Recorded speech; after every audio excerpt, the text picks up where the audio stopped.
Hello, welcome and or welcome back to my channel. My name is Deb from DG Reads, and it's time for my first ARC attack of 2026. If you're not familiar with my ARC attack series, this is my excuse to get to some highly anticipated reads, things that have been gifted to me very kindly by publishers and authors. They're generally upcoming releases and a few recent releases usually by the time I get a vlog up, but the general idea is to read things I'm excited for and also to share reviews with you, of course spoiler free, that might help you decide if it's something you want to pre-order or something you want to add to your shelf. Going into these videos, I'm never quite sure what I'm getting to, and especially this one, it's a big question mark. As I'm filming this, it is actually still December. I have another 10 days left in my advent calendar of reading prompts. I am fitting in some arcs along the way during those vlogs, so I don't necessarily know at this point for sure which ones I will be reading for this versus that. But in any case, I have made it halfway into my first arc and I wanted to give you an update.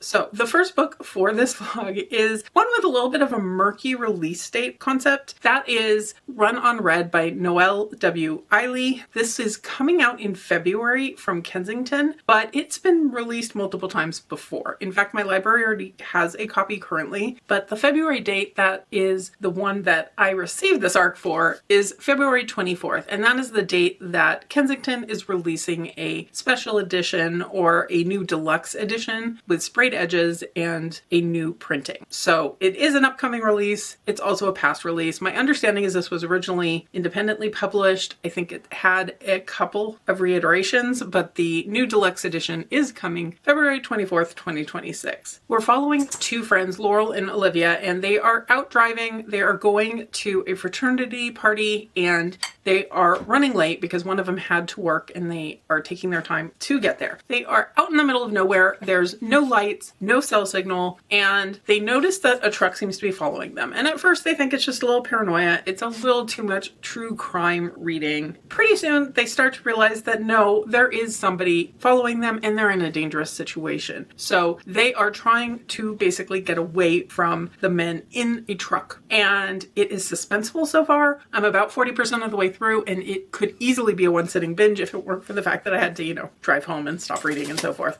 So with that, I am hooked on this. It is a relatively short read or a quick read. Honestly, this audiobook that I did pick up from the library is much faster than most audiobooks recorded because I sped it up to my normal speed and I couldn't understand it. And I'm someone who can usually speed things up really well. So I have had to slow it down a little bit, but I am having a good time. It's entertaining. It has suspenseful moments. We've got women really working to try to support each other, a solid friendship going on here. All of those are key things that I really do enjoy in a book. So I'm looking forward to continuing on with this. So that's the plan. And I am going to check back in with you once I finish. Hello friends, I have finished up Run on Red, and overall I had a good time with this one. It was entertaining, it was quick, it was engaging. I think the characters were relatively smart given that they were in this situation. Can't really fault them for driving in a dark place without a lot of cell reception because, I've been there, but they didn't know what was coming at them. Going to a fraternity party out in the middle of nowhere maybe is a little more sketchy, but that's okay. Once they got in this situation, they make some smart decisions. They are definitely in a precarious position. They have injuries. They have a lot going on.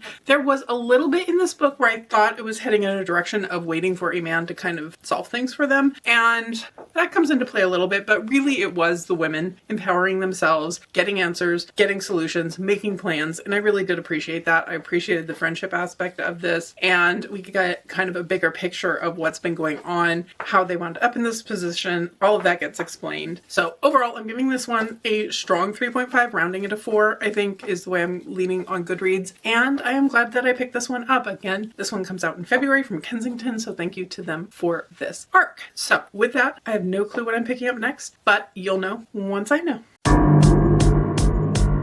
I'm back because I am halfway into my next arc, and that is Good Intentions by Marisa Walz, and this is a February 3rd release coming from St. Martin's Press. In this book, we're following Katie, and she is starting off on Valentine's Day with a really, really rough day. She gets a call from her brother-in-law, and her twin sister has had an accident, and very quickly we learn that her twin sister has in fact died. They weren't in a great place when her sister died. They'd had a fight. The The tension between her and her brother-in-law is there as well, but somehow they need to get through this. Katie is mainly narrating this book to her lost sister, and this is her way of kind of talking through what she has been doing. She is telling us something from a more present day, looking back at her past actions, the events of this Valentine's Day accident, the grief that she goes through, the challenges she has going to work, dealing with her husband, dealing with her family, and everything that goes with it. We hear a lot about their past when they were kids, how close they were, the challenges they've had more recently, and there's a lot of heaviness to this one. I think the fact that it is delving so heavily into grief, it's one that I've had to put down a few times, but I am intrigued. She winds up connecting with another woman who is going through grief of her own, and the hints that we get very early on in the book is that she has been stalking this woman. And as we start getting her narration to her sister, kind of justifying to her sister, aka herself at this point, what she's been doing, why she's been watching this woman, why they connected, why this is something that's her way of dealing with her grief, is really interesting. It's a little bit on the slow side, I will say that, but it's slow in a way that has me so interested to see where we're heading and how this connection between these two women is going to become something that winds up with Katie in therapy and this woman not being aware that she's following her, watching her. I don't know exactly what is going on here. So this is a debut novel, and I do want to try to get to more debut novels this year. I didn't make it an official goal in my goals video that has already gone up, but I do want to kind of explore new to me authors, debut authors, and the like. So I'm really glad to be reading this one. And so far I'm finding it really engaging and well written, and the character development to be really interesting. Like I said, it is a slower paced novel, but I think that's kind of intentional when you are in this type of perspective. So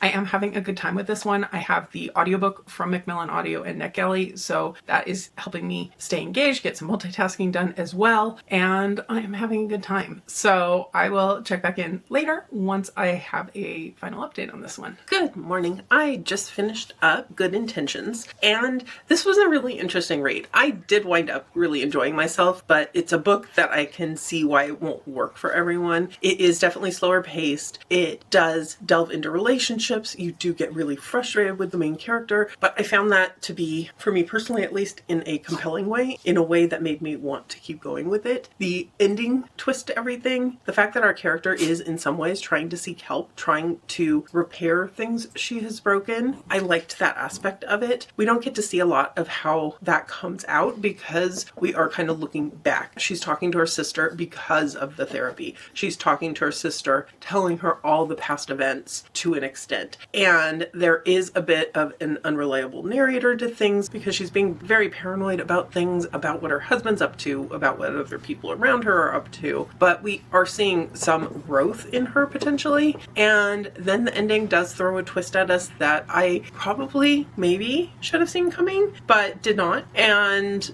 I think it's there if you had been looking for it, perhaps. Kylie's making noises if you're hearing her. She's just being normal Monday morning fussiness. But I think that threw something really interesting in it. It would be a really interesting book for a discussion book. I think I definitely have questions in my mind about how I feel about the ending. But in the end, this one's getting a solid 3.5 for me, rounding up to 4, I think. I think I really appreciated the character study in here, and I think the writing was good. This is definitely an author I would pick up again. So with that, I'll go ahead and wrap this up. Kylie clearly needs some attention if you're still hearing her, and I will be back once I start my next arc.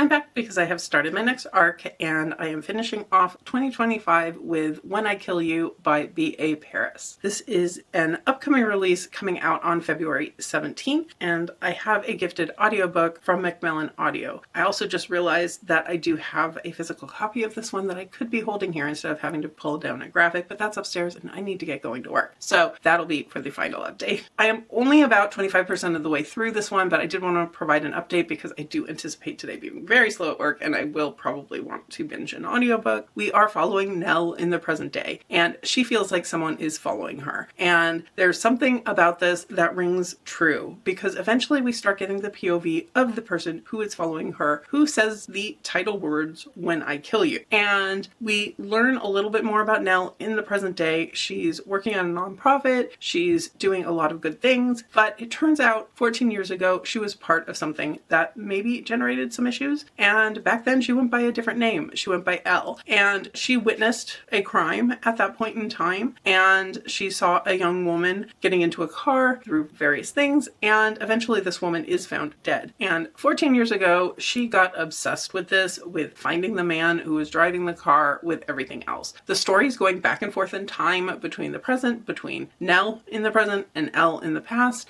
and we also are seeing Nell's relationship in the present and her relationships in the past, which aren't there anymore, seemingly. And the present day, she hasn't told this boyfriend that she really cares for what happened all those years ago about her hidden past and so forth. So there's a lot of moving dynamics in here, and like I said, we're getting a little bit of that POV that gives the title. So I'm really intrigued to see how this plays out, what exactly went wrong all those years ago that led her to where she is currently, and how the extra POV we're getting is going to play in the long run. So I'm very intrigued, definitely interested to check this out, and we'll be back once I have final thoughts in the new year.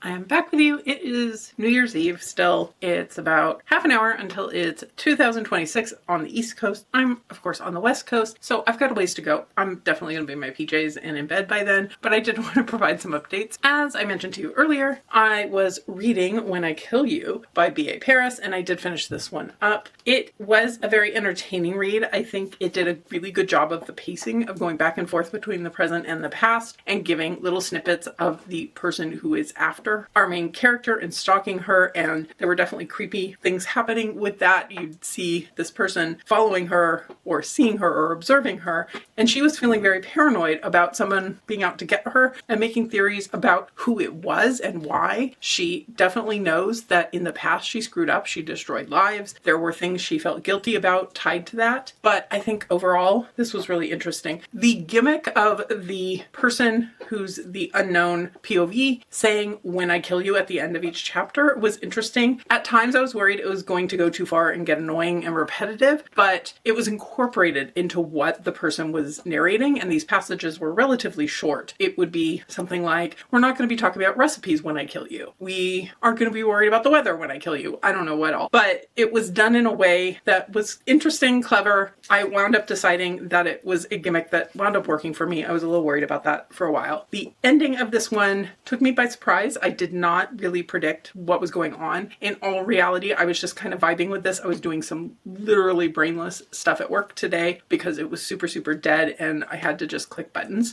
over and over and over again. And unfortunately, there are things about my job I like. This is not necessarily one of them, but it does make for good audiobook time, and that gave me a good chance to just sit and binge this entire thing and finish it off. So overall, I had a good time with this. It was a solid 3.5, but 4, I think, really, when I go to round it, and possibly even verging on a 4 in and of itself, because I just was in the right mood, I think, for a thriller in this moment. So I did finish this one up, and then I did start another book.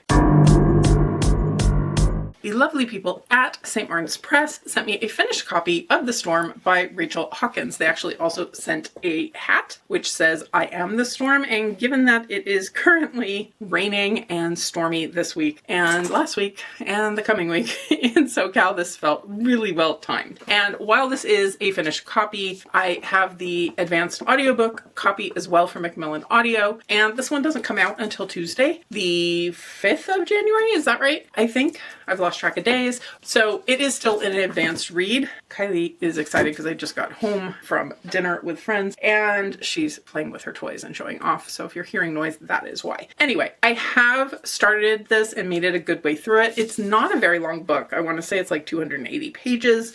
And I started this one at work, have been listening as I drove to my friend's house, drove home, and I am already 58% of the way through this one. Our main character in the present day in this book is the sole proprietor and owner of the Rosalie Inn. I also got a postcard of said inn in the book package that St. Martin sent, and this hotel is located along the coast in Alabama. It is famous for the fact that this location gets hit with really severe weather, and this hotel always comes out okay. The other thing it's known for, this area and the hotel itself, is the fact that there was a murder there during Hurricane Marie in 1984, I think 84. And the girl who was accused of murdering him was his barely adult, barely legal mistress, and unknown to our main character in here, someone that her mother knew as a child or as a teen and so forth. There are a lot of reveals we're getting. We're going back and forth in time because a true crime author is coming, staying at the inn, and writing the story. She's hoping it will breathe some life back into this as a business and make it more viable and help her to keep everything afloat. Her mother has dementia and is in a facility. She's dealing with that. She's dealing with the fact that she had a relationship that broke up. She has now this hotel and this family legacy that she needs to keep up with. I think reading this as the weather is about as stormy as we get in SoCal, and the atmosphere of the book and reading about the beach, the times of having fun with friends on a beach, very relatable. Obviously not so much the sleeping with older married men and killing them potentially or not, or being innocent and accused of being killed, but it is keeping my attention, and it's definitely got me intrigued to finish this one up. I don't know that I'm going to finish it up this year. I think this is going to probably be my first book finished for January, but it feels appropriate as we are having an overnight storm, which should clear out, I think, by tomorrow morning, and then come back again full force next week with the publication day for this one. So with that, I think I'm ready to go get my PJs on, hang out with Kylie, sleep through the new year,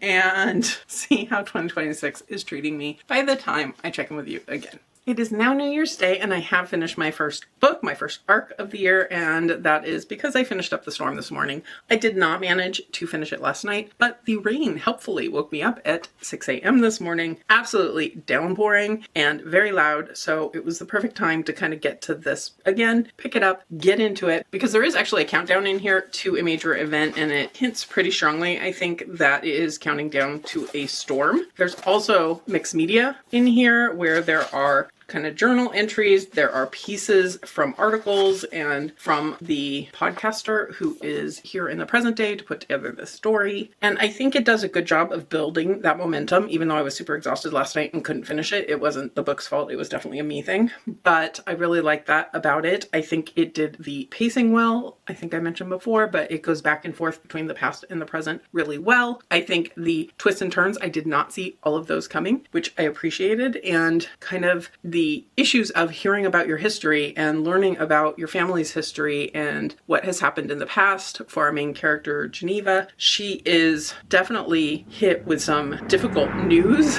There's definitely some twists to the story. There's some heavier content with the fact that her mother is dealing with early onset dementia. She has been left in this place to try to survive on her own, both kind of actual survival with the storms and with weather and with the business and with her own life, and her having to find her place with it and with people she knew or thought she knew and things like that. So with all of that, I really wound up enjoying this. We started the year off pretty well with a 4-star read, and I'm excited to continue on because I have started my next arc.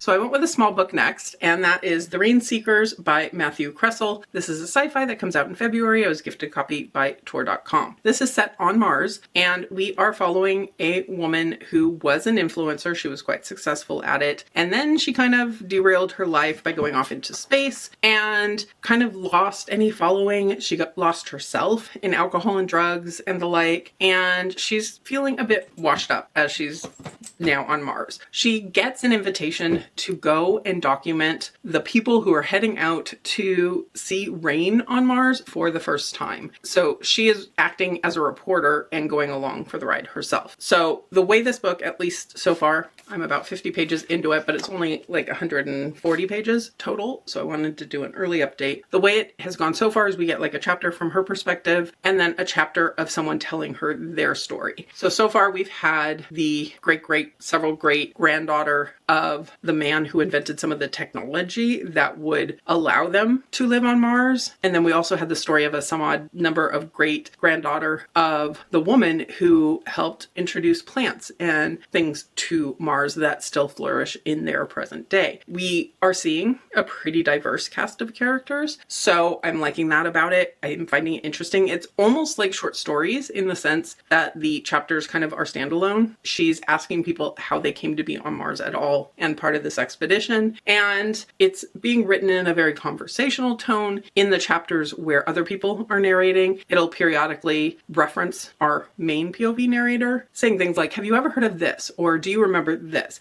Things like that, where it's more conversational and casual, which doesn't always work for me, but so far in here, I'm not finding it too gimmicky, and I'm enjoying my time so far. So it's a really interesting kind of atmosphere. She talks about the things that they're seeing, things that she forgot to take photos of, that she kicks herself for, and it's feeling just kind of like a really interesting story, not something that's super fast paced. It's definitely a slower story, but I am enjoying my time with it. So I'm going to keep going on this one. It's one that I think is good. I can pick up and put down as my energy level is relatively low today. I don't want to just sit and zone out reading something. So I think this is actually a good pick. So I'll provide you with an update once I get to the end. I'm back with a couple of updates for you. First off, I finished up the Rainseekers, and overall I really enjoyed this one. I think you need to go into it with the expectation that it's going to be a slow character study, not a really plot heavy type of book. You get hints from early on in the story that things are going to wind up in a certain way at the end, so there's not a lot of tension, although you don't know how everyone is going to wind up in the end, and there are some perilous circumstances that happen in here. I did find the kind of world building idea of what a partially kind of terraformed Mars would look like and how humans would impact it and bring back things like snow and water and plant life and oxygen to this very foreign idea of a planet. There's one line in here I tabbed because I think it kind of talks about the book itself. It says, "No, those who find others dull aren't digging deep enough. Inside every person is a story worth telling, and we have only ourselves to blame if we don't perk up our ears and listen." And I think that is kind of where this is coming from. It's a very diverse cast. You have people from different ethnicities, different religions, different backgrounds from their time on Earth. You have different struggles. You have different pronouns. You have a lot of just differences in here. And our main character has her own weaknesses, and she does eventually tell her story to someone else as part of this narrative, but also she's a listener. She's someone who gets wrapped up in what people are telling her and kind of loses track of the world around her while she's hearing their stories. And I like that about it. I think it's definitely a really interesting look at people telling their stories, what different paths in life would bring someone to Mars potentially. It does hit on some heavy topics. There's definitely death and loss and grief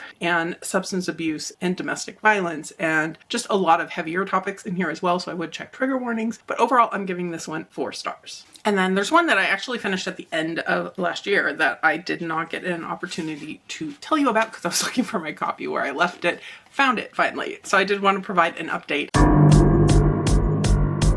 that I read, 99 Ways to Die and How to Avoid Them by Ashley Alker, MD. And this is one that I pulled it out of the envelope and immediately just chuckled about the title, the skeleton on the cover, if that's going to focus, and just the kind of overall vibes of this. This is a gifted copy I received from St. Martin's Press. I also did eventually, partway through, get the audiobook from Macmillan Audio to be able to continue it that way while I was at work. It's a book that I intentionally took my time with just because it is the type of book that can feel a little bit repetitive because you're reading an entire section on infections and different infections that can potentially kill you. And different infections have some similar maybe symptoms or similar routes to avoid them. And this is not the book to pick up if you're anti-vaccine. This is a medical doctor, someone who has worked in emergency medicine with science-based thoughts on ways to eradicate disease, ways to stop gun violence, ways to do different things that kill people in her ER. And go into that with knowing this perspective. I think a lot of like the 1-star reviews that I saw on this one definitely fall into certain camps in terms of not agreeing with what she is saying. And I think think when you pick up a book like this, you probably should expect some of those POVs. Anyway, I think this was really well done in terms of giving really interesting information. I do feel like I learned a few things in here. Some of it's very practical and things you might know already, but really there's a dose of humor delivered in here. There's interesting anecdotes from things that the doctor has seen first person and also things found in research and so forth. And I really had an interesting time with it. The areas that this goes into include infections, heart diseases, brain diseases, sex, drugs, animal, poison, food. There's a lot of different things in here. It does, like I mentioned, get into gun violence and other things like that as well. So really, I think this is an interesting read. I think it's one well worth checking out if you have an interest, and it's really easily consumable. It's not too heavy into the science side of things, but it is based in science. So I gave this one a good, strong 4 stars and really enjoyed my time with it.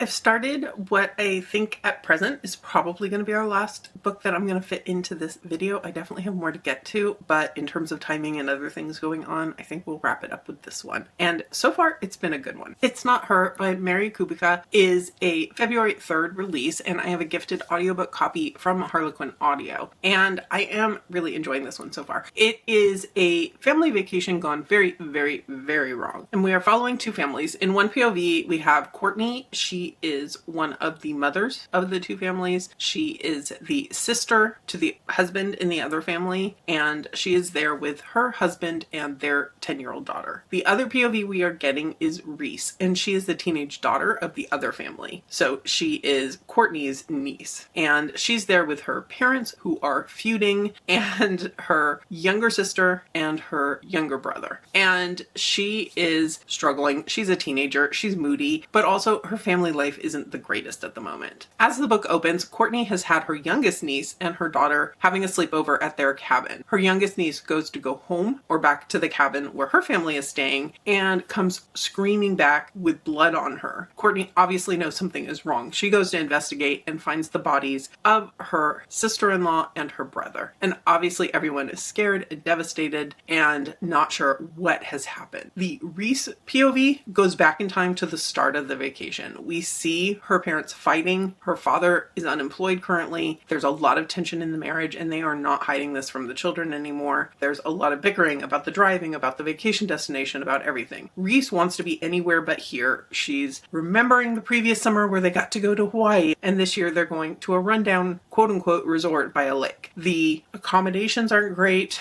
The setting's not great. The tension in the family is not great. Over time, we're following her as we get closer and closer to what happened. In the present day, the police are questioning things because Reese has gone missing, and she wasn't killed with her parents, but also no one knows where she is, and she hasn't reached out. And the police are starting to wonder if she could have been involved in killing her parents. And Courtney doesn't want to believe this. She wants to believe it wasn't her. And the tension between these different POVs, the creative ways that the author has put various statements about death and dying and killing into Reese's POV from the past is really fun to kind of pick those things out. Obviously, I'm thinking it's not her. There's got to be something more to the story. The author is kind of pushing us down a path of seeing someone who could be a danger potentially, and I'm still thinking that that seems too obvious right now. I'm at the 50% mark pretty much exactly, so I'm really, really excited to keep going on this. I think the back and forth in time is working really well. The tension, the kind of family feelings of going through this grief are coming through well, and also the stress about not knowing where Reese is and what's happened to her and what happened to the parents and what might have gone on here. So I'm looking forward to continuing on with this one. It goes really quickly. I was working on crochet last night and wanted to keep going in the book, so it was really good for getting me through some crochet and getting me to finish the 15 hexagrams I needed to make for my January part of my year-long blanket. So we are making good progress there, and that makes me very thankful to the book, in addition to the fact that I'm really excited to continue. I'm back with my final update because I have in fact finished up It's Not Her, and I've in fact also decided to finish off this vlog.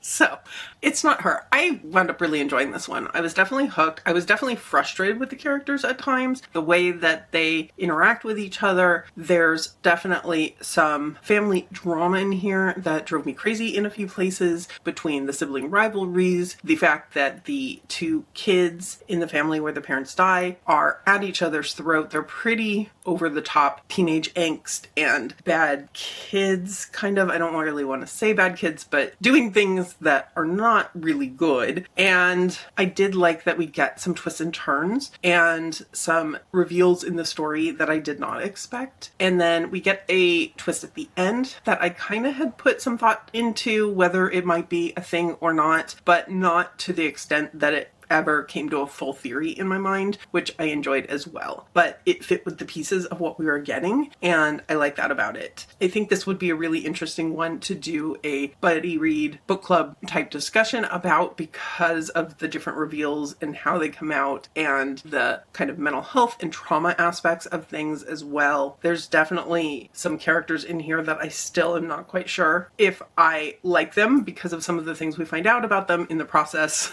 even though they didn't necessarily wind up being a bad guy in the whole thing. There were definitely some questionable choices. But overall, I had a good time with this one. It really kept my attention. It really kept me wanting to keep reading, even when I should have been switching over to something else. So this one's getting 4 stars from me. And like I said, I'm going to go ahead and wrap this up here. Let me know in the comments, are any of these books on your radar? Do you have any upcoming releases in 2026 that you're super excited for? I am pretty much going to be jumping into another one of these architects because I definitely have more that I want to get to. If you made it this far and you don't have anything to comment but you want to let me know you were here, leave me a shark emoji because we are doing our Sharky architect. If you could hit that like button below, I would surely appreciate it, and subscribe if you're interested in more of my ARC reviews, more of my reading vlogs, and more of my bookish content in general. But for now, I'll leave you here and see you real soon in a new video.